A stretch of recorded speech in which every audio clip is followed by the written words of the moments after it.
Assalamualaikum warahmatullahi wabarakatuh. Selamat pagi semua. Yes. Bagaimana harinya? Sehat-sehat semua? Alhamdulillah. Mudah-mudahan sehat semua ya. Oke, hari ini kita akan membahas tentang manajemen media untuk kepentingan komersial dan non komersial ya. Jadi Anda tahu bahwa dalam konteks sekarang perkembangan media digital itu sangat pesat sehingga penggunaannya pun beragam ya. Ada yang untuk kepentingan komersial atau yang non komersial. Kira-kira kalau yang non komersial dalam bayangan kalian seperti apa? Untuk kepentingan apa? Kalau yang komersial kan udah jelas ya, ngerti pasti untuk bisnis, untuk ini. Kalau yang non komersial kira-kira untuk apa? Aktivisme. Ya? Organisasi apa? Organisasi sosial atau misalnya selain perusahaan ya pengembangan komunitas ya, mengembangkan komunitas pada umumnya adalah untuk melakukan perubahan sosial ya, perubahan sosial baik yang dilakukan oleh pemerintah sejalan dengan program pembangunan atau konteks perubahan sosial yang diupayakan oleh para aktivis melalui tadi kegiatan digital activism ya, mereka semua berupaya melakukan perubahan sosial. Ada yang dalam konteks ekonomi, misalnya bagaimana meningkatkan UMKM supaya berkembang ya, atau juga ada yang dalam konteks lingkungan ya, ada yang dalam konteks apalagi selain lingkungan, kemudian ekonomi. Kira-kira perubahan sosial dalam apa yang banyak dilakukan di media digital? Pendidikan ya, pendidikan ada misalnya yang memberikan informasi tentang beasiswa ya. Kemudian apalagi kira-kira selain pendidikan? Ada ekonomi, kesehatan ya, sekarang juga banyak ya. Bagaimana Anda menemukan media-media digital yang membahas tentang kesehatan ya, atau memberikan informasi tentang kesehatan. Ada lagi? Untuk non komersial, lingkungan tadi sudah. Isu-isu marginalnya apa? Misalnya isu marginal, isu perempuan ya, itu biasanya media mainstream tuh males ya, apa sih isu perempuan ya, kayaknya dianggap gak penting padahal sangat penting. Jadi itu isu marginal itu biasanya isu-isu tentang perempuan atau isu-isu tentang buruh ya. Jarang juga yang mau memberitakan buruh, kecuali kalau buruh itu demo terus bikin macet jalan, baru diberitakan. Jadi akhirnya kata buruh, kenapa mereka bikin macet jalan? Supaya diberitakan. Gitu. Oke, next. Untuk kali ini barangkali secara umum saya akan menyampaikan secara umum saja karakteristik komunikasi dan halayak di era digital. Ya. Karena ada perubahan, ada perbedaan. Ya. Tentu saja berbeda ya zaman saya dengan zaman kalian yang sudah terbiasa dengan digital, dan sebagai halayak juga menjadi berbeda tidak, karena memang medianya juga berbeda. Kemudian nanti kita juga akan bahas tentang varian dari platform. Platform itu sangat beragam ya. Platform itu adalah ruang-ruang ya digital yang menjadi tempat di mana proses komunikasi melalui media digital terjadi ya. Platform Facebook, misalnya platform Google, platform Twitter dan sebagainya. Kemudian kita juga akan berbicara dalam konteks Indonesia ya. Bagaimana sih penggunaan media digital ini dalam konteks Indonesia, dan terakhir kita akan menegaskan dalam konteks komersial dan non komersial ya. Jadi Anda harus tahu dua-duanya ya, karena itu berkembang ya. Untuk komersial sangat jelas ya, bagaimana perusahaan-perusahaan mempromosikan, membranding perusahaannya melalui berbagai media digital. Jadi kalau sekarang company profile itu dibuatnya di media digital ya, bukan lagi disebarkan pakai pemap yang mahal juga cetaknya dan sebagainya. Sekarang orang lihat tentang organisasi itu banyak juga dari media digital. Next. Oke, pertama mungkin kita tegaskan saja bahwa praktek manajemen media digital dalam lembaga komersial maupun non komersial memperhatikan beberapa hal tersebut. Jadi yang namanya pengelola media digital atau manajer media digital, nanti Anda harus tahu baik yang komersial maupun non komersial, Anda harus mengetahui tentang visi dan misi organisasi di mana atau organisasi yang media digitalnya Anda kelola.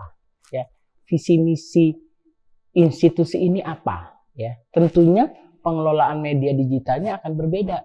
Ya, untuk yang bisnis, ya, untuk yang hiburan, misalnya bisnis hiburan, bisnis produk, bisnis kecantikan, ya macam-macam lah bisnisnya ya.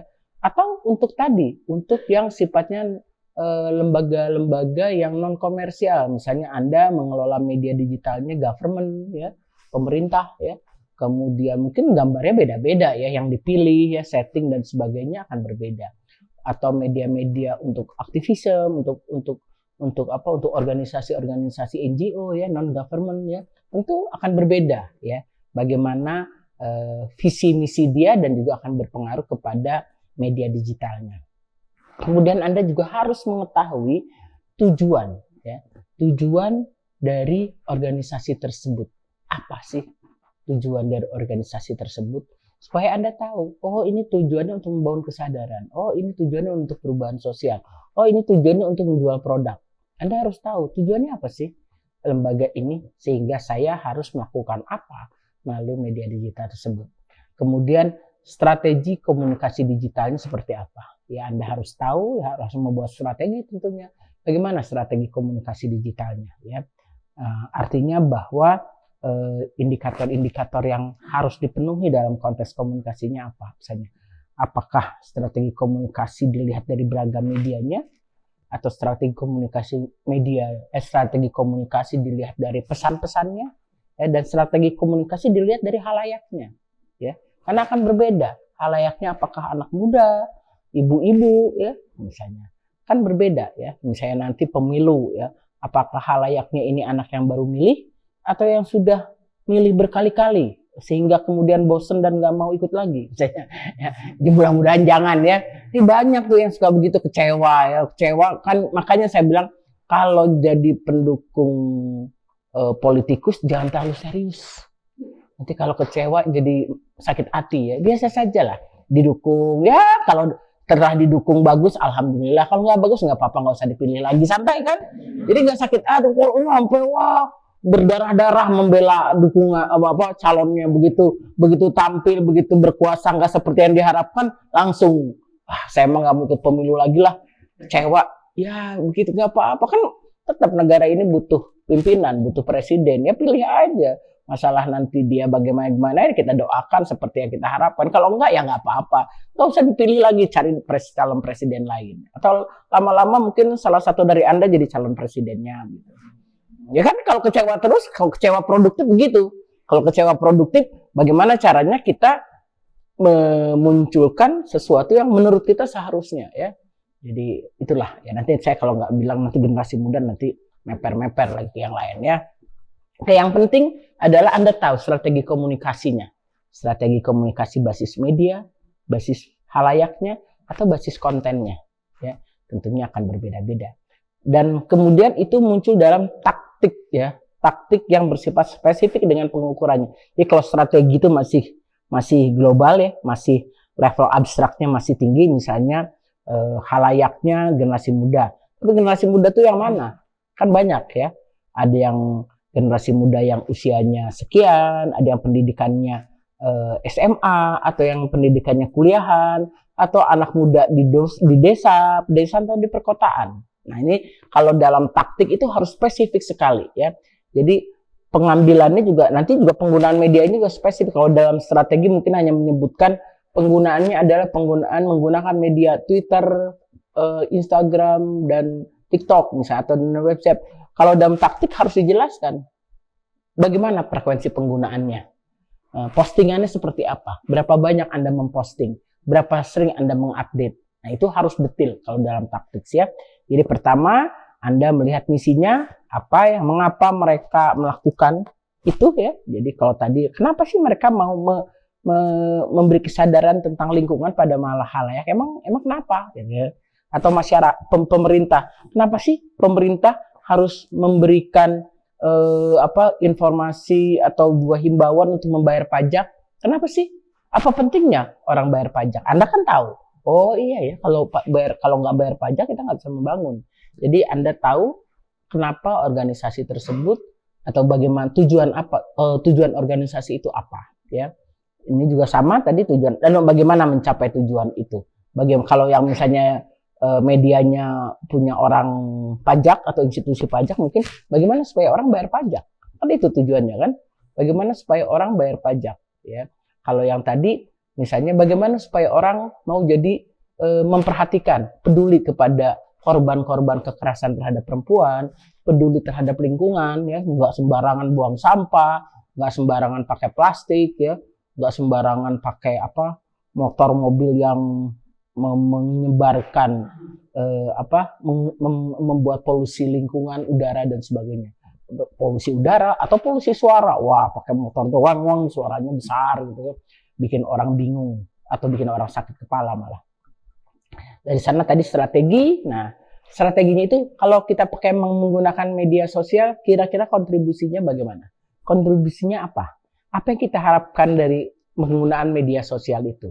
Misalnya tadi, dengan media sosial berharap ini menjangkau anak-anak muda. Ya. Saya beda kan? Kalau orang tua mungkin media sosialnya juga beda ya. Facebook, sekarang anak-anak muda nggak ada yang pakai Facebook. Jadi yang pakai Facebook kalau sasarannya anak muda. Kalau sasarannya orang tua boleh pakai Facebook, sekarang nggak ada yang pakai Facebook ya. Kemudian bagaimana juga cara mereka berkomunikasinya ya. Itu nanti strategi itu secara spesifik menjelaskan dan itu kemudian diwujudkan secara detail melalui taktiknya ya. Teknisnya lah ya. Next.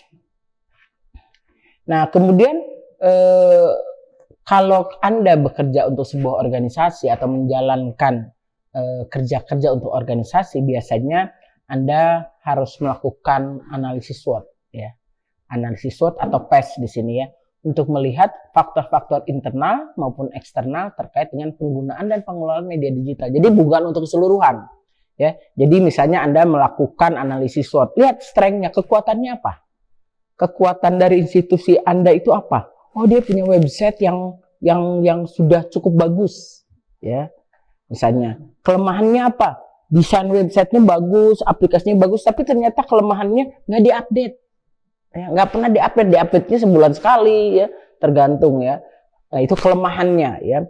Opportunitiesnya apa? Ada kemungkinan karena ternyata ketika website itu memposting sesuatu, ternyata tetap ada komentar, ada orang yang melihat, berarti ada peluang ya. Sudah ada orang yang mengklik website itu. Cuma kenapa nggak banyak? Karena nggak menarik atau nggak diupdate. Jadi akhirnya muncul di media di laman orangnya juga nggak muncul lagi, orang nggak pernah ada updatean ya. Nah, kemudian tadi selain peluang, kelemahan juga ada ancaman. Kira-kira ancamannya apa? Ya, persaingan ya. Banyak website sekarang. Ya, kalau Anda nggak mencari strategi supaya website Anda dibuka, ya nggak akan kebuka atau nggak, informasi Anda jadi nggak dibaca. Bagaimana caranya supaya website Anda tidak tersingkir oleh website atau informasi-informasi lain? Selain SWOT juga kita bisa melakukan analisis disebut dengan PES. PES itu melakukan analisis terkait dengan political, economic, social, and technological aspek ya. Jadi bagaimana ya secara political Anda juga melihat ya. Misalnya kalau kita bicara tentang isu lingkungan ya, bagaimana policy government, kebijakan pemerintah tentang lingkungan ya. Kemudian bagaimana industri yang merusak lingkungan misalnya. Kira-kira mana industri yang pro lingkungan dan mana yang tidak peduli lingkungan. Ya Anda harus bisa melihat. Misalnya kemudian secara ekonomi, faktor-faktor ekonominya apa? Kalau kita bicara komersial, barangkali kita bicara tentang keuntungan-keuntungan yang bisa diperoleh ketika halayak mengakses media Anda misalnya. Nah, supply-nya seberapa, demand-nya sebagaimana. Jadi apa yang Anda sampaikan itu sesuai dengan demand. Sosial ya Anda harus memperhatikan demografi dari halayaknya. Ya, demografinya seperti apa? Apakah pendidikannya menengah ke atas atau masyarakatnya di daerah perkotaan ya. Kemudian juga usia dan sebagainya, dan juga budaya ya, culture ya. Culture itu sangat kuat. Misalnya di Indonesia isu-isu agama itu sensitif ya. Kalau kita bicara masalah agama, hati-hati, karena orang Indonesia itu menganggap agama itu sebagai sesuatu yang sangat penting. Ya mungkin di tempat lain tidak seperti itu ya. Tapi kalau di kita, kalau udah urusan agama repot ya. Dia harus hati-hati misalnya ya. Kalau urusan ekonomi bagus ya, karena semua orang senang ya kalau ada program-program yang meningkatkan.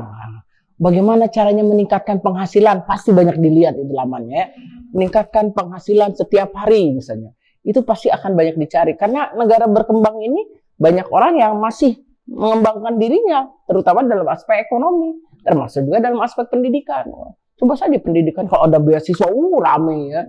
Karena banyak orang yang ingin butuh pendidikan tinggi, butuh pendidikan yang berkualitas, tapi barangkali secara ekonomi terbatas. Maka mereka butuh beasiswa dan sebagainya. Oke, jadi itu yang Anda harus perhatikan dari khalayak Anda nanti ya. Kemudian teknologikal, kalau dalam konteks PES Anda harus melihat bagaimana teknologi ini, aspek-aspek teknologi ini. Ya, dalam konteks risetnya, dalam konteks pengembangannya ya, itu sangat-sangat menentukan ya. Bagaimana kemudian Anda merancang penggunaan media digital Anda. Ya. Next, untuk karakteristik media digital, saya tidak akan banyak menerangkan secara detail, karena ini sudah saya sampaikan sebelumnya dalam pertemuan tentang karakteristik media digital atau elemen-elemen dari media digital ya. Tapi paling tidak saya ingin mengingatkan Anda bahwa karakteristik media digital yang nanti akan Anda gunakan, dia bersifat atau berwujud digital. Digital itu artinya dia berbasis pada komputer dan internet ya. Jadi Anda akhirnya akan mengelola data-data yang punya karakteristik yang sangat berbeda dengan data-data sebelumnya ya. Sebagai data digital, dia mudah disimpan ya, atau mudah diakses dan disimpan, tidak memerlukan biaya ruangan besar dan sebagainya. Interaktif, dia bersifat interaktif, artinya ketika Anda menggunakan media digital, Anda harus paham bahwa ada interaksi yang cukup yang ada peluang untuk melakukan interaksi yang intens antara produsen teks dengan konsumen teks, dan konsumen teks juga bisa menjadi produsen teks. Jadi kita tidak memilah antara produsen dan konsumen, karena dua-duanya bisa berganti peran dengan sangat cepat dalam proses yang interaktif ya.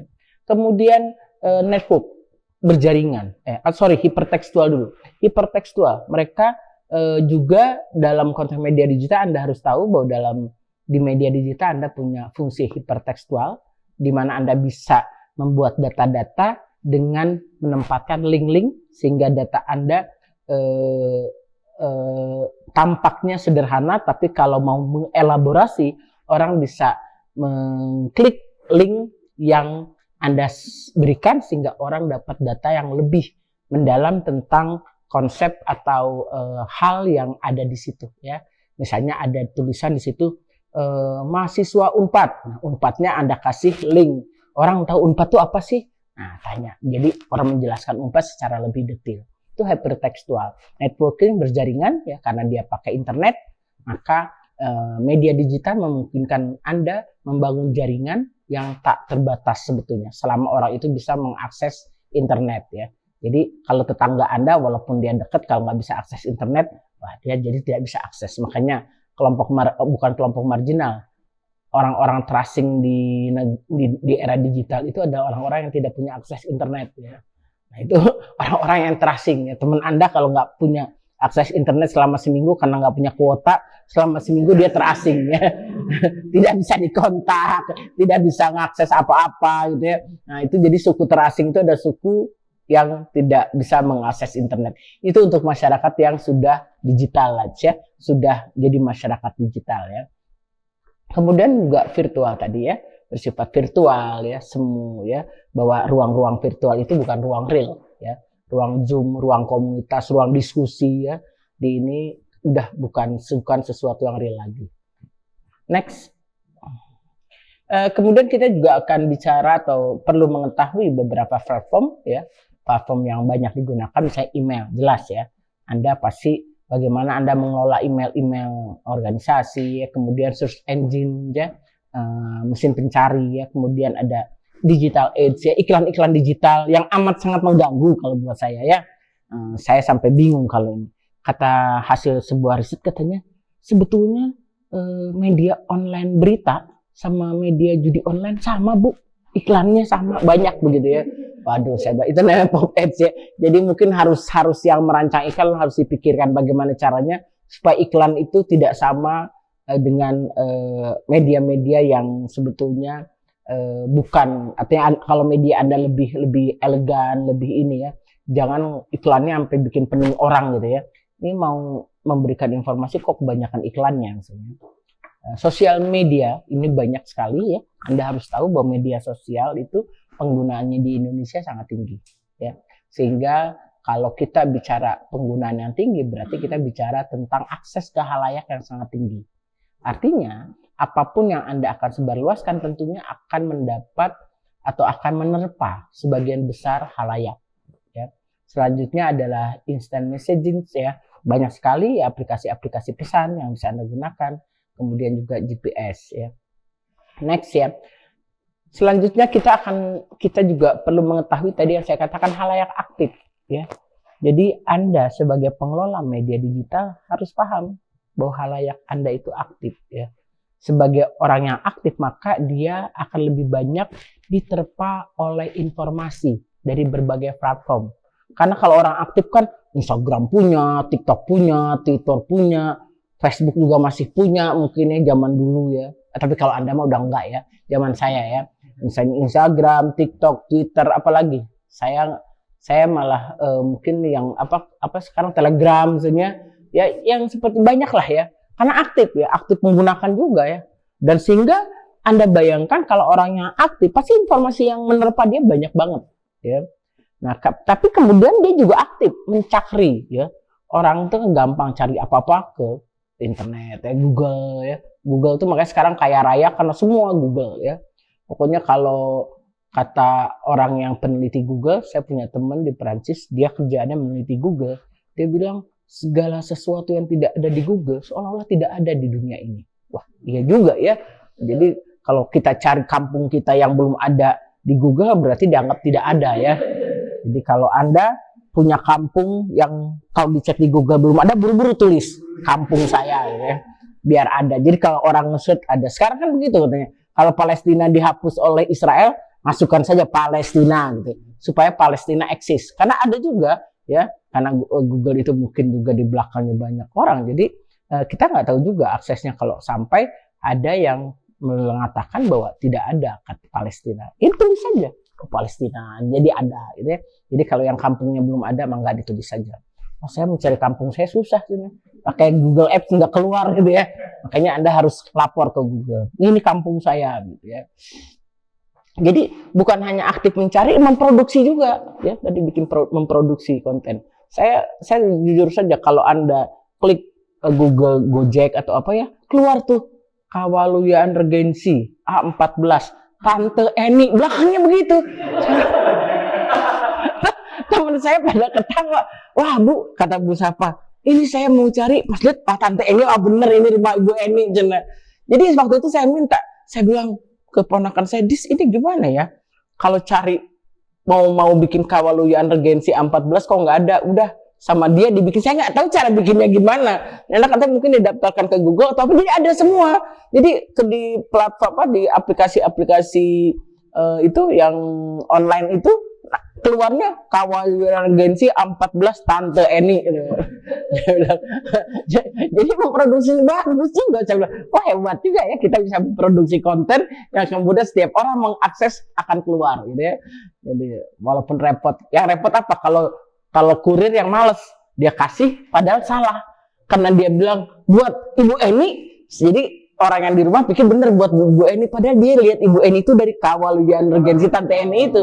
Padahal itu bukan buat Ibu Eni, ibu yang lain ya. Cuma dia yakin aja buat Bu Eni gitu ya. Saya bilang wah repot juga kalau begitu ya. Jadi kita bisa aktif mencari dan memproduksi konten ya. Jadi kalau Anda pakai Google jangan cari aja, bikin konten sendiri yang bisa didaftarkan Google. Jadi ketika orang ngeklik kampung, keluar kampung Anda gitu ya.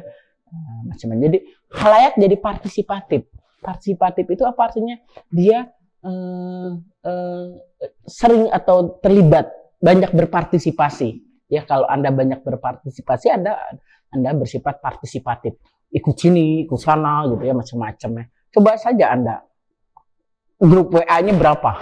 Pasti puluhan ya. Mungkin lebih dari 20 saya yakin, tiap-tiap grup ikut kelompok ini ya. Kemudian grup fans, ada ikut kelompok ini ya, macam-macam lah ya. Ada yang kelompok hobi dan sebagainya. Jadi berpartisipasi dalam banyak hal dan cenderung berusia muda ya. Yang make media digital memang cenderung muda ya. Ya 50-an ke bawah lah. Saya tuh masih muda kalau dibanding sama 80 tahunan ya. Kalau kakek yang 80 tahunan kan udah nggak apa-apa. Kalau saya masih lumayan lah ya. Kalau 50 tahunan tuh karena kami baby boomers ya.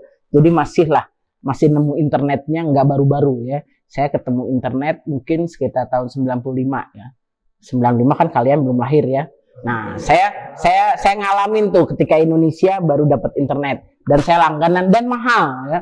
Kalau sekarang pakai email bisa gratis ya. Memang enggak, bikin email tuh mahal. Kalau enggak langganan jaringan internet itu nggak bisa bikin email ya. Jadi kalau saya langganan dengan Ratnet baru saya bisa bikin email @ratnet.id gitu ya. Kalau enggak mah terima kasih nggak ada. Jadi akses internet dulu masih terbatas. Makanya orang biasanya akses internet dari kantor atau tadi berlangganan, karena saya dulu berlangganan karena saya penelitian saya dulu tentang internet. Mau nggak mau tahun 96 ya. Jadi relatif muda lah ya. Saya cuma mungkin dibanding Anda sudah jauh lah ya. Anak-anak muda ini anak-anak kecil saja ya, anak-anak SD itu udah canggih ya. Saya biasanya kalau ke rumah adik saya, anaknya suka pinjam HP saya karena ada gamesnya di situ. Nggak tahu waktu itu siapa yang install, ada gamesnya. Sekalinya begitu saya ganti HP baru, saya bilang jangan ada games, nggak ada games kan ya. Jadi begitu keponakan saya minta, tante pinjam dong, nggak ada gamesnya, saya bilang. Padahal baru kelas 2 SD, dia bilang nggak apa-apa, aku bisa kok download sendiri. Saya bilang sayanya nggak bisa, dia bilang nggak apa-apa, aku bisa download sendiri. Nah udah, akhirnya saya bilang wah ya udah terserah ya, bagaimana ya. Itu jadi kecanggihan anak-anak sekarang ya. Next. Nah ini ada perbedaan tiap generasi akan punya perbedaan dalam pola pencarian informasi tadi ya. Nah, dulu saya kalau cari informasi, orang-orang seusia saya kalau jalan-jalan cari informasi pertama cari orang, nanya ya. Kalau anak sekarang kan enggak. Saya pernah jalan-jalan sama seorang anak yang semester 3 lah kuliahnya ya. Kuliah semester 3, saya jalan di luar negeri. Begitu saya bingung, saya mau nanya. Dia bilang, "Apain sih? Ibu mau nanya apa sih? Ibu mau tahu apa sih?" Ya itu saya bilang mau nanya, kota nanti stasiunnya apa gitu ya. Gampang Bu, di sini aja. Semua di situ. Oh iya ya, saya bilang. Ngapain saya tanya-tanya? Tapi buat saya yang biasa ngobrol, biasa negur orang, kok kayaknya nggak enak ya. Di perjalanan nggak negur orang. Kan lumayan kalau nanya, itu nanti stasiunnya di mana sih? Nanti lama-lama, oh orang mana? Gitu kan, gitu ya. Nah itu buat mereka nggak ada ya kalau nanya. Saya bilang, Dek, kalau kita cuma pakai itu nanya tempat ya nanya tempat doang. Kalau saya ngobrol dengan orang kan nanya dulu, oh ibu kemana gitu ya. Ini Bu mau nanya, akan gitu kan, jadi silaturahmi ya kenanya. Nah itu nggak ada tuh pola pencarian informasinya, anak-anak sekarang langsung truk gitu ya, pakai teknologi ya. Nah pola konsumsi media dan teknologinya juga berbeda ya. Ini disebutnya ada generasi Z, ya, milenial, generation X, boomers, silent ya. Kalau saya mungkin di boomers ya, usia saya sudah 57, jadi sudah masuk geng boomers ya. Baby boomers kan ya. Jadi itu peralihan ya. Kami itu peralihan. Jadi angkatan saya adalah angkatan terakhir barangkali yang mainnya pakai permainan tradisional. Ya, pasti kalian nggak tahu ya. Main apa ya? Saya juga hampir lupa namanya sekarang ya karena udah nggak pernah diomongin ya. Ya paling dia kasti gitu ya. Kemudian takadal. Nah, kan mungkin takadal itu apa ya? Itu permainan loh takadal ya. Pakai bikin sendiri soalnya takadal itu permainan yang perangkatnya dibuat sendiri dari batu bata ya, kemudian bambu gitu ya, segitu terus nanti bikin bambu kecilnya, nanti itu diketok pakai bikin bambu yang diketok mental gitu ya, jadi ngambil gitu ya, itu buatan nggak ada yang jual aja kalau main itu bikin sendiri. Betapa kreatifnya angkatan saya Ci ya. maksudnya nggak punya duit tuh. Zaman dulu mah ya bikin apa-apa tuh nggak punya uang, jadi bikin sendiri ya. Kemudian perbedaan nilai dalam melihat realitas juga beda ya. Kalian tuh kan, buat kalian realitas itu ada sesuatu yang gerak cepat ya. Oh, sekarang tuh kalau zaman saya, orang yang lulus cepat itu paling orang yang IPK-nya sangat tinggi. Jadi memang ya yang biasa, yang lain-lainnya biasa ya, alon-alon. Nah, masuk susah, keluar juga susah aja gitu ya. Jadi jarang yang lulusnya cepat kalau zaman dulu. Kalau sekarang mahasiswa sekarang, wah semangat banget ya, cepet. Realitas buat mereka, realitas kuliah itu adalah untuk cari kerja gitu ya. Ya main tapi cari kerja, magang aja seneng banget ya. Sekarang anak tuh suruh magang sampai dilarang-larang ya. Dulu zaman saya magang tuh kalau nggak kepaksa ngapain ya. Realitasnya beda, di kepala kalian tuh sudah kerjaan tuh. Karena ketika kalian masuk pun kalian sudah beda ya. Kalau saya, angkatan saya masuk kuliah, lu memilih apa? Itu ikutan aja ya. Kalau sekarang enggak, anak-anak sekarang milih tuh manajemen komunikasi, udah tahu. Oh, ini pelajarannya ini ya.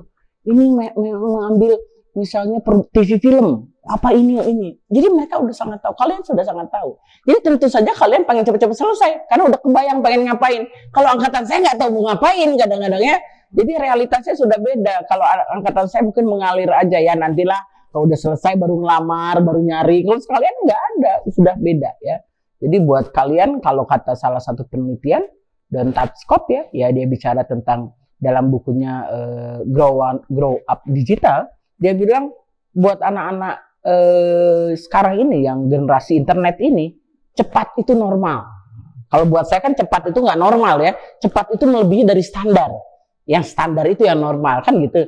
Kalau mereka nggak, cepat itu normal. Jadi semua harus cepat ya. Kalau angkatan saya kan nggak, cepat itu tidak normal, di atas ya, di atas normal. Yang normalnya yang sedang-sedang aja gitu. Kalau buat kalian nggak, tapi bagus juga. Kalian itu katanya menurut riset itu tidak takut pada perubahan. Kalau angkatan saya tuh mau pindah kerja tuh mikirnya 10 kali sampai nggak pindah-pindah ya. Kalian mah ada yang setahun tuh pindah 2 kali 3 kali ya. Kerja itu pindah lagi, bukan yang nggak kepake ya. Perusahaannya masih pakai, cuma dianya aja yang bosen. Ngapain kerjaan begitu terus pindah lagi gitu ya. Dan nggak tahu, kalau saya mau pindah kerja mikir, nanti gimana ya bos di sana? Gimana ya? Mikirnya banyak gitu ya. Karena buat kita perubahan itu sesuatu yang tidak biasa. Tapi kalian itu menganggap perubahan itu biasa. Karena media yang kalian gunakan. Kan dinamis kan, perubahan-perubahan yang terjadi dan sebagainya itu. Jadi memandang realitas juga berbeda. Ya. Itu menurut analisis dari generasi terkait dengan beberapa hal yang mungkin kalian harus kenali. Ya. Gitu. Jadi next. Nah dalam konteks Indonesia, ada misalnya dua sisi masyarakat Indonesia yang harus dilihat secara kontekstual ya. Jadi Indonesia ini apa ya? Indonesia ini ada baiknya ada buruknya lah ya dalam konteks digital ini ya. Baiknya pengguna yang aktif ya. Jadi kalau kita mau menyebarluaskan apa-apa mudah karena banyak yang menggunakan media digital ya. Tapi buruknya yang pakai media digital itu nggak pernah belajar ya tentang media digital ya. Jadi dianggapnya apa yang ada di media digital itu semua benar ya. Padahal kalau kita bicara media digital kan, kalau Anda tadi sudah tahu bagaimana karakteristiknya, bahwa semua orang bisa jadi produsen konten, artinya apa? Konten di media digital itu ada yang paling benar sampai yang paling salah, ada semua ya. Jadi itu yang barangkali di satu sisinya bagus, di sisi lainnya buruk. Karena penggunaan media sosial atau media digital yang tinggi tidak dibarengi dengan pengetahuan yang memadai tentang media digital. Kalau di media digital itu siapapun bisa bikin konten, ya. Bahkan kadang-kadang konten tadi yang seperti saya jelaskan, yang Anda sudah pahami, mungkin kalau Anda bahwa konten itu bisa dimodifikasi dengan mudah, sehingga bisa jadi hoax ya. Kalau mereka nggak bilang, itu kan itu gambarnya ada kok. Ya gambarnya kan bekas editan. Ya mereka nggak paham ya. Nah itu ya. Dan juga kita juga punya opsi biner yang macam-macam ya. Kalau di Indonesia tuh pasti ada pemahaman Jawa non Jawa. Ya. Saya ini walaupun orang Sunda, kalau kata orang luar Jawa, saya ini Jawa. Ya. Kenapa?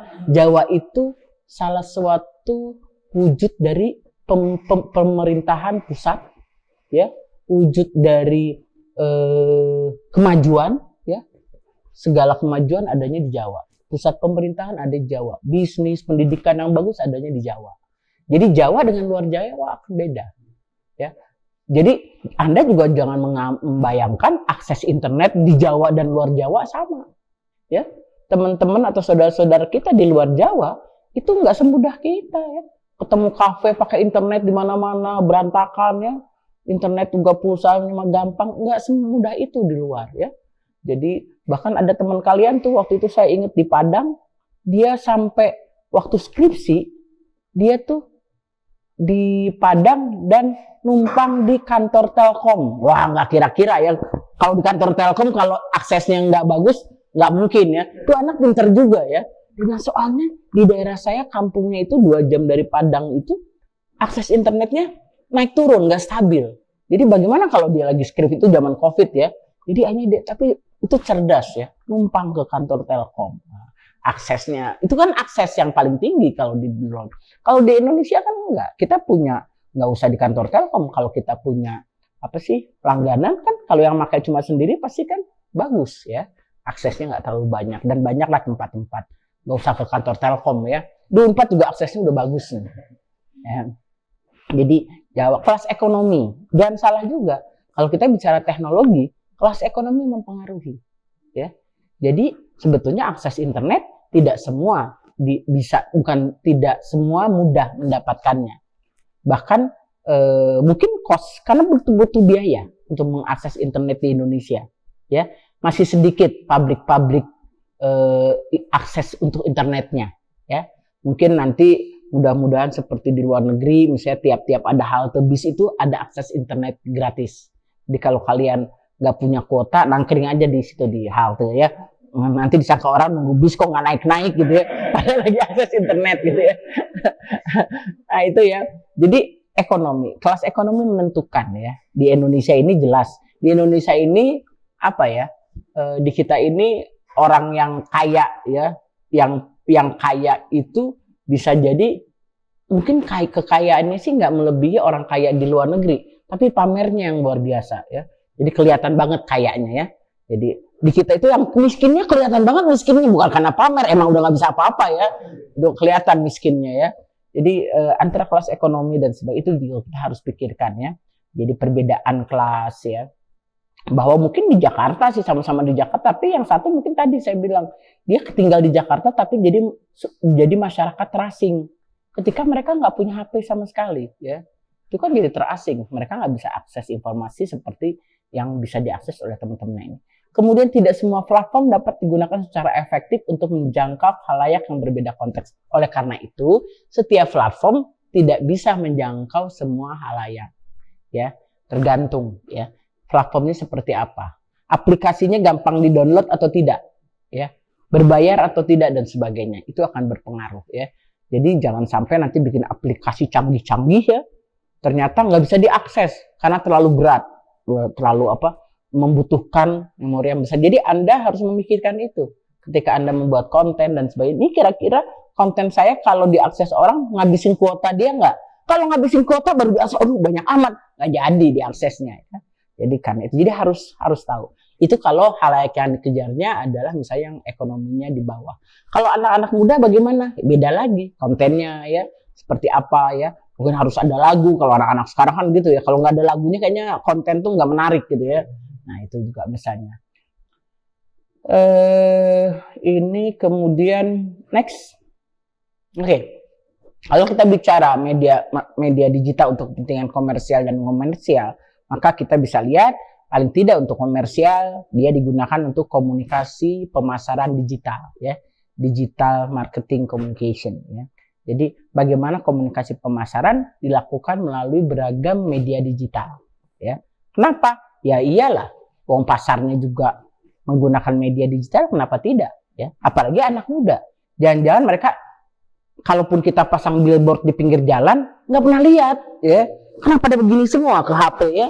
Kalau saya tuh kalau naik angkot, naik mobil, saya senang tuh lihat kiri kanan. Makanya saya tahu, saya sepanjang jalan sekarang saya tahu caleg-caleg berbagai partai, ya.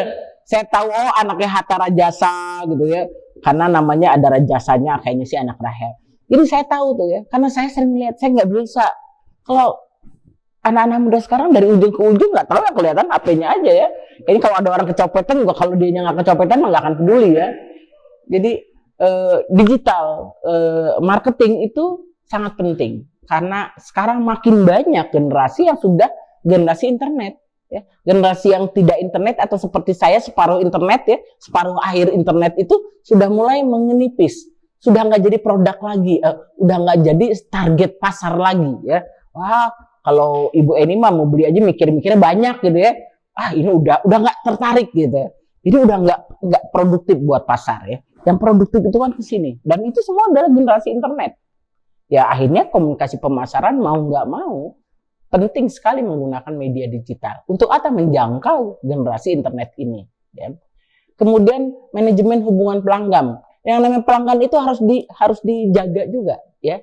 Di maintain ya, dipelihara supaya si pelanggan tetap jadi pelanggan ya. Kalau bisa dia beli lagi barang yang sama kepada perusahaan yang sama gitu. Dan itu harus dijaga karena banyak tawarannya. Tinggal klik beda ya.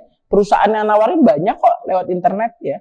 Jadi bagaimana Anda menjaga pelanggan Anda itu harus punya strategi sendiri ya misalnya. Selanjutnya yang non komersial seperti apa? Gerakan sosial politik, gerakan sosial atau politik digital. Tadi yang saya katakan bahwa social movement untuk gerakan sosial ya, dia banyak juga menggunakan media digital. Kemudian politik ya, politik juga sekarang banyak pakai digital ya, macam-macam lah ya, pollingnya pakai digital, kemudian menyebarluaskan konten-konten ya melalui media digital ya. Para politikus yang kaya itu punya buzzernya lumayan ya. Buzzer itu mereka membuat hal-hal positif pada politikus itu. Kalau ada yang negatif, wah langsung buzzernya ngeliat, wah enggak kok, dia kan orang baik, gini semua gitu ya. Aduh saya bilang ini gimana sih? Tapi ya itu ya. Jadi perang politiknya ya, debat politiknya di digital. Dan yang berdebat itu belum tentu orang yang benar-benar ingin berdebat. Yang lain mungkin ada yang bayaran, ada yang asli. Kita nggak tahu juga ya. Tapi itu yang terjadi ya. Kemudian advokasi dan aktivisme digital tadi. Banyak ya, tadi kalau advokasi itu kan kita mempengaruhi kebijakan ya. Misalnya advokasi digital yang dilakukan oleh para buruh ya, teman-teman lingkungan untuk mengadvokasi supaya pemerintah punya regulasi yang lebih baik di bidang ketenaga kerjaan, di bidang lingkungan, di bidang kesehatan. Itu advokasi biasanya dilakukan untuk merubah kebijakan. Atau kaum perempuan atau kalangan perempuan, aktivis perempuan membuat aktif advokasi misalnya untuk supaya lahir regulasi-regulasi yang lebih melindungi perempuan ya, baik sebagai korban maupun mungkin sebagai rentan, orang-orang yang rentan menjadi korban. Aktivisme digital ya, kegiatan tadi aktivisme itu ada kegiatan untuk melakukan perubahan, tapi dilakukan melalui digital ya tadi ya, berbagai aktivisme ya. Jadi ini bukan pemerintahan tapi lebih kepada aktivisme digital. Ya misalnya tadi ya ada program akun-akun Instagram ya, akun-akun yang melakukan upaya-upaya untuk melakukan perubahan baik di bidang kesehatan, lingkungan ya. Banyak sih, saya juga kemarin teman Anda ada yang masalah ikan akuatik, saya juga nggak pernah tahu ya. Oh ini ternyata ada ya. Ikan akuatik, ikan apa sih sebenarnya? Ikan invasif Bu, ikan apa? Saya jadi tahu, ada Bu ini. Wah ini saya lihat media digitalnya, oh iya ya. Tadinya saya nggak pernah tahu. Ternyata ada kelompok komunitas ya virtual yang kemudian mengembangkan pengetahuan tentang ikan tersebut. Jadi, ikan yang datang dari luar ya, dan dia memakan ikan-ikan di sekitarnya. Nah ini kan bahaya katanya. Oh benar juga ya, saya bilang, oh bagus ya. Saya tahu aja enggak, ternyata mereka sudah bergerak menyelamatkan ya, menyelamatkan lingkungan perikanan ya, lingkungan perikanan, kolam ikan segala macam supaya tidak sungai-sungai, supaya tidak, karena katanya ada ikan-ikan tersebut yang tadinya dipelihara kemudian lepas akhirnya ke lingkungan dan akhirnya merusak lingkungan karena memakan, kadang nggak dikasih makan ya makannya ikan-ikan yang lainnya ya gitu ya. Jadi non komersial ya. Komersial misalnya kehadiran platform digital yang memungkinkan UMKM mengembangkan bisnisnya, menjangkau halayak baru, melakukan riset pemasaran digital, mengolah data pelanggan dan sebagainya ya. Misalnya tadi, GoFood itu adalah bentuk dari pemasaran digital. Bahkan bukan hanya pemasaran, bahkan sampai proses penjualan, pembeliannya dan sebagainya. Itu pakai digital. Dulu kan nggak kepikir ya. Ya Anda kalau lagi sakit ya, nggak bisa keluar, ya udah pasrah ya. Kecuali Anda bisa telepon teman Anda bisa membelikan makanan kan. Kalau sekarang kan enggak ya, aduh pusing-pusing dan sebagainya, tinggal klik ya. Tinggal klik-klik, cuma yang nggak berasa duitnya ya. Karena kan bayarnya digital ya. Coba aja kalau Anda ngeluarin duit. Saya kalau beli yang mahal-mahal, saya nggak mau pakai uang kontan. Sakit hati ya. Pakai kartu aja ya. Nanti bayarnya juga digital transfer. Karena kalau ini nggak jadi beli ya. Mikir, aduh mahal ya. Padahal kadang-kadang butuh juga ya. Dan udah di rumah baru kepengenan ya. Jadi ya udahlah pakai digital aja gitu ya. Online juga kan, wah online gitu, seneng gitu ya, gampang loh. Saya dulu nggak pernah, tapi lama kelamaan terpengaruh ya, terpengaruh oleh generasi Z kalian ya. Ponakan saya selalu tanya, kamu beli itu di mana? Di online. Ini online segala. Ada ya, kan di online mah semua ada. Oh iya juga, saya coba, oh bener ya. Jadi saya kejebak juga, suka beli online ya, gara-gara online. Makanya saya selalu menghilangkan ya. Pertama-tama kalau udah kebanyakan saya hapus aja aplikasinya. Nanti kalau butuh download lagi ya. Supaya nggak kelihatan, tiba-tiba kelihatan Tokopedia langsung ya. Jadi pramukan jadi bisnis ya, bisnis yang tadinya sampai yang jual-jual sederhana gitu kan bisa ya UMKM itu ya di situ ya, barang-barang yang buatan sendiri ya, spray apa-apa, tempat penutup itu yang orang tuh bikin sendiri ya. Yang kalau kita pesen ya seminggu gitu dia bikin barangkali ya. Jadi itu bisa ya. Kalau nggak ada media digital kita nggak akan tahu. Apalagi yang jualnya di Pekalongan, kadang-kadang saya beli tuh ada yang di Surabaya misalnya atau di Bali misalnya, itu bisa dengan online ya. Kemudian kirimnya juga pakai tadi kiriman paket ya. Sekarang anak-anak sekarang paket gitu. Tanya anak balita sekarang ngerti paket ya. Dulu kita mana tahu tentang paket. Yang non komersial ya, aktivisme dan gerakan sosial digital, misalnya tadi SEP KPK, tolak Omnibus Law ya. Lahirnya berbagai media berbasis digital yang melakukan advokasi atau membahas berbagai isu-isu yang tidak mendapat ruang di media arus utama ya. Tadi kalau di komersial itu memang untuk peningkatan pemasaran ya. Kemudian juga untuk tidak saja UMKM, sebenarnya banyak ya, parfum segala macam, apapun lah Anda bisa beli di sana. Yang non komersial ini ya ini aktivisme ya. Bagaimana kita hak cipta di ruang digital, misalnya tentang perempuan tadi ya, isu perempuan. Ya isu-isu yang nggak dapat tempat ya banyak ya. Jadi aktivisme rata-rata teman-teman yang mengembangkan aktivisme digital karena tadi isunya marginal, isunya nggak dibahas. Orang kadang-kadang lupa bahwa banyak masalah di situ, tapi nggak diangkat. Maka muncullah mereka membangun gerakan sosial untuk membangun kesadaran tadi. Sama dengan perubahan iklim. Orang bahkan kadang-kadang nggak pernah peduli dengan perubahan iklim. Sampah ya, ingat sampah ya. Bagaimana dari upaya digital kemudian menjadi konkret ya. Pandawara ya, Pandawara Group ya, dari ruang digital kemudian mereka menularkan kegiatan-kegiatan atau aktivis yang mungkin membuat orang juga jadi pingin ya, membersihkan pantai, membersihkan sungai dan sebagainya dari sampah-sampah. Karena kadang-kadang mohon maaf ya, kadang-kadang pengelola sebuah wilayah juga nggak memperhatikan kebutuhan untuk pengelolaan sampah. Ya, saya masih melihat Bandung itu saya lihat masih cukup kotor ya. Walaupun ya mungkin kalau kita jalan-jalannya ke Braga, alun-alun ya, bagus lah gitu ya. Dago, nggak usah jalan-jalan sampai ke Gede Bage gitu ya, atau yang pinggiran-pinggiran, nah udah kacak adut ya, sampah di mana-mana. Tapi itu ya, jadi kita butuh kesadaran lebih ya. Kesadarannya bukan pada masyarakat, tapi pada pemerintah juga. Bagaimana supaya pemerintah membangun kebijakan yang lebih tegas. Ya, tapi jangan tegas itu bahwa harus buang sampah. Pas kita mau buang sampah nggak ada tempatnya, ya. Harus kalau sampah dia boleh berantakan. Kata tukang sampah, ini udah nggak bisa bu. Jadi dia nggak ngambil sampah, kenapa? Udah penuh bu di sananya, nggak diangkut-angkut. Jadi ada sampah di rumah nggak diangkut, karena memang tempat penampungan sampahnya sudah berlebih dan itu belum diolah, belum dikirim ke tempat pengolahannya atau entah pengolahan Jadi yang seperti itu. Jadi orang udah sadar buang sampah dengan benar, orang sadar sudah mengelola sampah lingkungannya dengan benar, tapi ternyata setelah lingkungannya beres, level atasnya nggak ada, ya. Bagaimana sampah itu dikelola misalnya.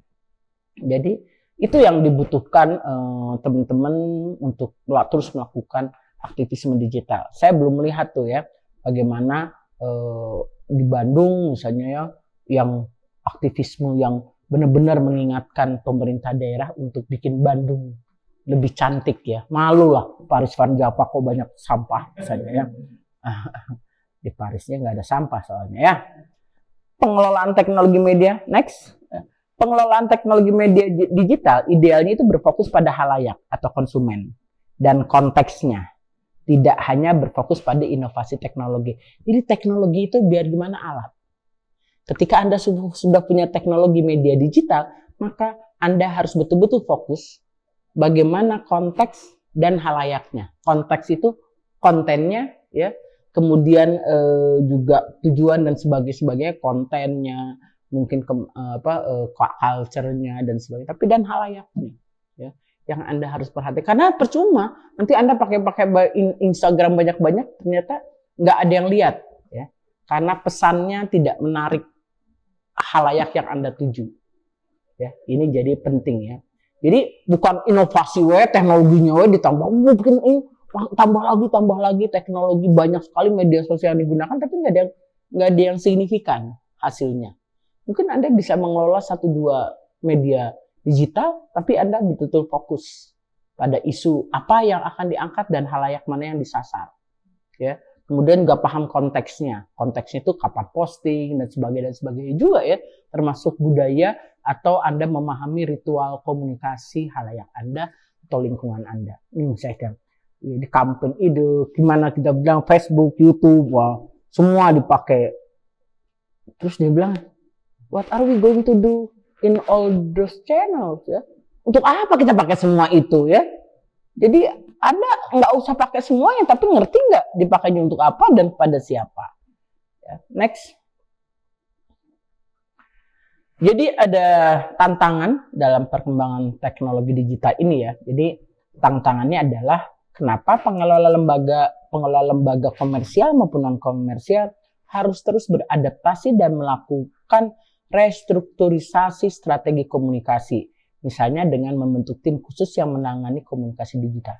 Kenapa harus bikin strategi komunikasi yang melakukan restrukturisasi? Karena teknologinya berkembang cepat dan masyarakatnya, halayaknya juga berkembang cepat sekali. Ya. Persaingannya juga cepat, semua teknologi terus berubah. Ya. Jadi strateginya harus betul-betul ada orang yang kalau istilah anak-anak sekarang nongkrongin ya. Benar-benar mengamati perubahan yang terjadi. Wah, ternyata isu ini udah nggak menarik. Oh, ini teknologinya ada lagi nih. Apps-nya macam-macam, segala macamnya gitu. Kompetensi pengelola media digital harus terus berkembang dan beradaptasi dengan perkembangan industri maupun apa yang real terjadi di masyarakat. Jadi, misalnya kebutuhan akan konten kreator, multimedia, analisis data digital dan media. Jadi banyak ya kebutuhannya ya. Bukannya konten kreator, tapi juga butuh yang analisisnya. Bikin konten tapi tidak dianalisis mana yang efektif mana yang enggak, ya harus ya. Wah, konten-konten ini ternyata enggak begini ya. Saya belajar dari Ibu Ira tuh, kalau mau kontennya dilihat orang harus fokus. Kalau Anda punya media sosial kontennya acak adut ya, beragam isunya, nanti orang nggak akan lihat ya. Betul juga sih, karena algoritma akan memilih konten Anda dan mensasar orang-orang sesuai dengan karakteristik konten. Jadi kalau konten Anda berubah-ubah, maka sasarannya tidak akan sama. Ya, jadi orang tidak akan terus-menerus. Karena ketika konten saya berbeda, misalnya atau konten Bu Ira berbeda, maka algoritma nggak akan mengirimkan kepada halayaknya yang tadi, yang sering mengikuti dia di konten yang sebelumnya, yang umumnya dia buat. Jadi itu bermain. Jadi orang-orang ketika kalian mengelola manajemen media, Anda harus tahu hal-hal seperti itu ya. Jadi bukan hanya menjadi kreator konten, tapi juga mampu menganalisis konten seperti apa dan bagaimana caranya supaya konten itu sampai pada Anda atau sampai pada halayak Anda. Ya. Nextnya adalah pertanyaan. Ya, barangkali pasti ada pertanyaan ya, tapi biasanya yang bertanyanya itu cuma 1 dan 2 ya. Nah, seolah-olah yang lain sudah selesai ya. Artinya sudah terpenuhi ya. Terpenuhi, terwakili ya, oleh yang lain ya. Oleh yang tadi 1 2 itu ya. Nah, enggak, coba silahkan. Saya yakin juga soalnya kalau ditanya nggak nanya semua. Ya, Krisna. Cek. Selamat siang, Prof. Ya, selamat siang. Oke, perkenalkan nama saya Kresna, NPM 055. Oh iya, Prof. Jadi sebenarnya dari penjelasan Prof tadi tentang media komersil dan non komersil, apakah semua akan bergerak ke komersil ya? Karena kalau kita ngelihat sekarang beberapa platform media digital, apalagi media sosial ya, itu udah mendukung komersialisasi. Nah, di sini juga saya sedikit menyinggung tentang hak kekayaan intelektual atau hak cipta dari konten media sosialnya sendiri. Karena memang distribusinya yang masif dan terlalu bebas, otomatis kan jadi banyak yang nge-repost postingan-postingan nih. Ada yang nge-create ulang dengan dengan ganti kemasan aja, padahal punya content creator yang lain, dan itu memang dengan tujuan meraih engagement. Nah, ini sebenarnya ada nggak sih perlindungan tentang masalah konten tadi? Dan apakah pergerakan media yang non komersial ini menjadi ekosistem media komersial saja? Karena kan di sini memang ada komersialisasi yang bersifat subliminal atau tersirat. Ini tuh sih, Prof, pertanyaannya. Terima kasih. Ya. Jadi begini, media sosial ini memang penggunaannya, saya sepakat dengan Anda bahwa subliminalnya pada dasarnya ya, hal yang mendasar ya, atau hal yang mau tidak mau terjadi itu memang dia akan punya sisi komersial ya, tadi karena algoritma bermain ya, dan sebagainya lah ya. Karena itu misalnya yang non komersial pun bisa jadi menggunakan cara kerja komersial dengan apa? Menggunakan influencer ya, dia bayar orang, karena kalau nggak pakai influencer, nggak akan dilihat itu, ya, tujuannya untuk mengubah kesadaran orang tentang kesehatan, ya, tentang pendidikan, ya. Kalau influencer yang ngomong langsung pada lihat, oh iya ya, kesehatan ternyata begini ya. Jadi akhirnya memang itu agak komersial dalam proses produksinya. Jadi Anda nanti membuat budgetnya nggak bisa non komersial, nggak bijak. Jadi dalam sistem produksi konten, ya, maupun dalam pengelolaan nggak bisa nggak komersial, karena harus ada budget untuk membuat kontennya seperti apa. Itu yang mungkin menurut saya sepakat dengan Krisna, pasti mau nggak mau ada hal-hal yang komersial dalam kerja media yang non komersial. Nah, tapi saya ingin tekankan yang kita maksud dengan media itu bukan medianya tapi tujuannya. Jadi media dengan tujuan komersil dan media dengan tujuan non komersial. Walaupun dia cara kerjanya jadi komersial, karena nggak mau juga artis nggak dibayar ketika masuk ke websitenya Kominfo misalnya, ya artinya orang itu harus dibayar secara komersil. Akan tetapi memang Kominfo tujuannya menggunakan artis itu tetap untuk tujuan non komersial, untuk membangun kesadaran orang agar misalnya sadar tentang tadi aturan-aturan dalam konteks media digital, termasuk tentang hak cipta ya. Jadi ada undang-undang ITE ya yang bisa dijadikan juga rujukan Anda untuk mengetahui bagaimana caranya. Hak cipta banyak banget ya. Tinggal karena saking banyaknya orang males ngurus. Males sih ngurus ya. Karena seringkali orang paling ngomong aja. Itu kan saya juga pernah tuh waktu itu ada yang dia bikin membuat tampilannya Chris Martin pada saat tampil dijadiin lagunya lagu campur sari penanya, ya kan menarik ya. Nah yang ngepost pertama atau yang ngedit pertama yang membuat pertanyaan bilang, udah mah dia nggak bilang bahwa itu repost ya. Kemudian si nama yang bikinnya itu dihilangkan. Nah ini sudah memang dalam hak cipta ada dua. Ada hak cipta ekonomi, ada hak cipta moral. Nah seringkali orang-orang yang membuat konten-konten tidak dengan tujuan komersial, seneng aja asal kontennya dilihat orang banyak. Itu udah cukup buat dia, ya. Jadi dia nggak perlu juga dia boleh-boleh saja Anda men-share, ya, buat dia nggak masalah. Tapi kalau men-share itu kan tetap ada namanya kan. Nah itu masih Anda menghargai hak cipta moral, walaupun Anda tidak memberikan hak cipta ekonomi.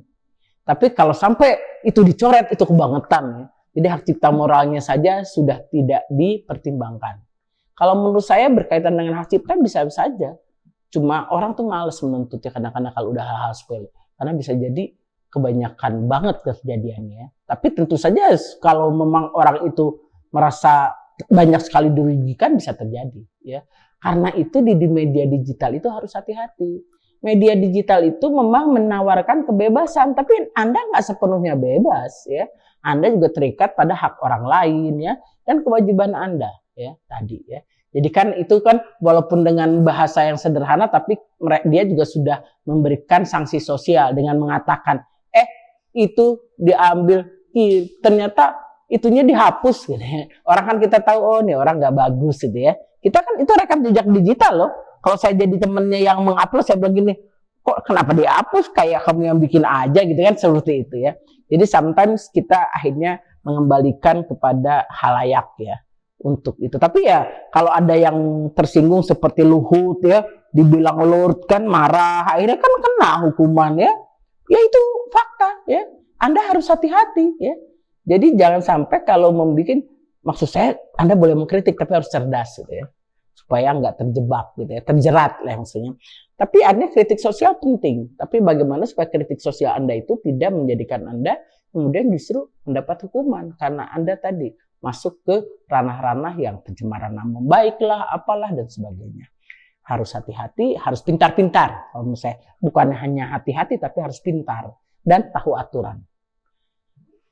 Oke, ada pertanyaan lagi? Minimal dari satu lagi? Nah.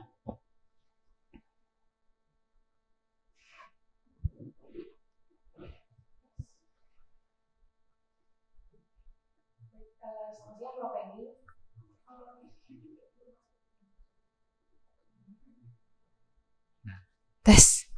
Oke. Selamat siang Prof. Eni. Sebelumnya terima kasih atas pemaparannya.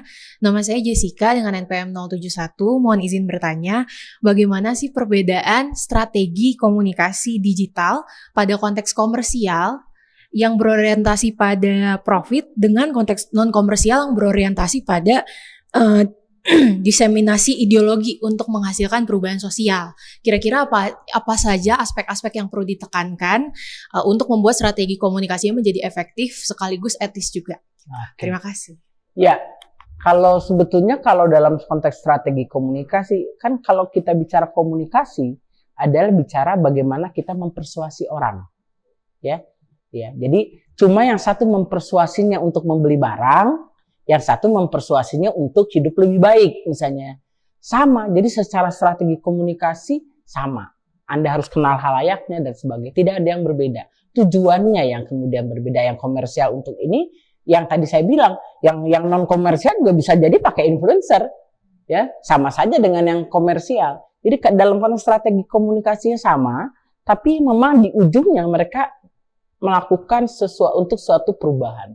Nah, hanya kalau yang non komersial memang terlihat tadi yang katakan etika, ya. Jadi etikanya nggak mungkin kan misalnya Kominfo pakai influencer yang pernah masuk bui misalnya, ya pasti jadi masalah ya. Kalau produk sih mungkin nggak apa-apa kalau dia mau ya, selama dia menganggap halayak saya tidak masalah. Tapi kalau yang namanya lembaga non profit, artinya apalagi itu government memakai itu kan pasti bermasalah ya. Atau misalnya lembaga non-profit juga biasanya dia ideologis juga ya. Misalnya dia tidak mau misalnya mendapatkan donasi ya. Kan untuk strategi komunikasi itu biasanya sudah donasi ya. Yang bisanya disantumkan ya namanya ya. Oh ini donasi dari si Anu. Biasanya teman-teman yang di non-komersial itu nggak akan mau terima uang dari lembaga-lembaga yang menurut mereka bermasalah. Baik kemanusiaan ya, lingkungan ya. Misalnya lembaga non-komersial yang memperjuangkan kemanusiaan. Misalnya tadi, memperjuangkan keadilan bagi perempuan. Tapi kemudian ada perusahaan yang jelas-jelas misalnya pernah atau terkenal misalnya tidak adil memperlakukan perempuan, pasti kan dia nggak mau terima, ya. Atau misalnya lingkungan, tapi perusahaan yang mengasih uangnya atau yang membiayainya, yang pengen namanya ada di media digitalnya misalnya, itu adalah misalnya yang merusak lingkungan, kan nggak mungkin juga mereka mau terima, ya. Misalnya dari pabrik rokok, misalnya sigaret, nggak semua strategi lembaga-lembaga yang non komersial akan menerima itu, ya. Jadi mereka, karena untuk perubahan sosial mereka juga harus prinsipnya memegang prinsip-prinsip yang dianggap baik, ya. Karena memang dia tujuannya non komersial, dia berarti berangkat dari hal-hal yang juga idealis, gitu, ya. Itu, ya. Jadi strateginya sama, cuma memang ada etika-etika yang harus dipegang, berbeda dengan mungkin yang non profit, yang profit juga ada etikanya, mungkin etika bisnis, misalnya tidak mendiskreditkan perusahaan lain dan sebagainya, mungkin ada juga, tapi beda, ya. Tapi kalau dari strategi komunikasinya, secara rancangan, implementasi dan evaluasinya relatif sama, tapi ada etika yang mungkin agak berbeda antara komersial dan non komersial, gitu. Itu barangkali saya pikir pertanyaannya sudah mencakup, ya, hal penting dari apa yang saya jelaskan. Akhir kata, saya harapkan apa yang saya sampaikan paling tidak mengingatkan Anda, membuka wawasan Anda, dan juga menjadi bekal buat Anda untuk terlibat dalam penggunaan atau manajemen media digital yang lebih baik. Terima kasih. Wassalamualaikum warahmatullahi wabarakatuh. Mudah-mudahan kalian juga sehat semua, ya.